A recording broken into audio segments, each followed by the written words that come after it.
Leslie, thank you for that live report. Now to Amherst, where firefighters are sounding the alarm on staffing.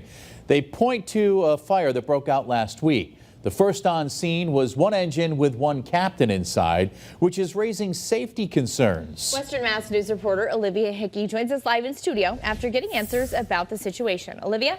Abby and Chris, Amherst's interim fire chief tells me they have vacant slots to fill.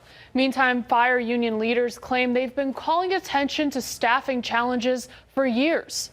Last Monday night, Amherst Fire responded to a fourth-floor porch fire in the area of South Pleasant Street with one fire captain in this engine. Usually there's at least 4 firefighters on a truck. Second on the scene was interim chief Lindsay Stromgren after off-duty firefighters and mutual aid were called in. We did what we had to do with the resources we had to get the fire out. So where was the rest of the crew responding to other calls? Stromgren tells Western Mass News the minimum staffing during the summer month is 7 firefighter paramedics, 8 during the school year. But on July 1st, the night of the fire, they had 9. So that was a night of what I'll call acute activity.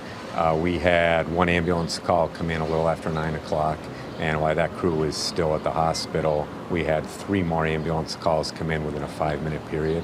So that took 8 of our currently on-duty 9 firefighters out of the building, just leaving one captain back. While we're told the fire was put out relatively quickly, Amherst firefighters union leaders say the incident could have been much worse. Our calls don't wait for each other to stop, they come in multiple at a time, and that can really deplete our resources quickly. When we don't have the resources immediately available to respond, other things need to be put to the side, whether that be establishing a water supply quicker, laddering the building and putting ladders in place. And they tell us they've been sounding the alarm on staffing for years. This is a fight that we have been in with the town for over a decade, that we need more staffing, we need better staffing, we need to raise our shift minimums, we need more staffing to safely and effectively provide the level of care that we have promised. Chief Stromgren tells Western Mass News they've been working with the town and union to discuss staffing and growth for the future. But right now they need to work on the immediate problem,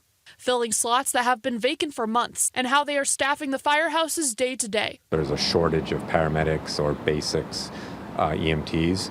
And that's affecting all of our larger departments in the area. So again, we can talk about adding positions, but I have 3 openings today that I could fill and hire people. So we need to look at that on the short term, is to fill those positions. More information on the fire department's open slots can be found on our website, westernmassnews.com. Reporting in the studio, Olivia Hickey for Western Mass News.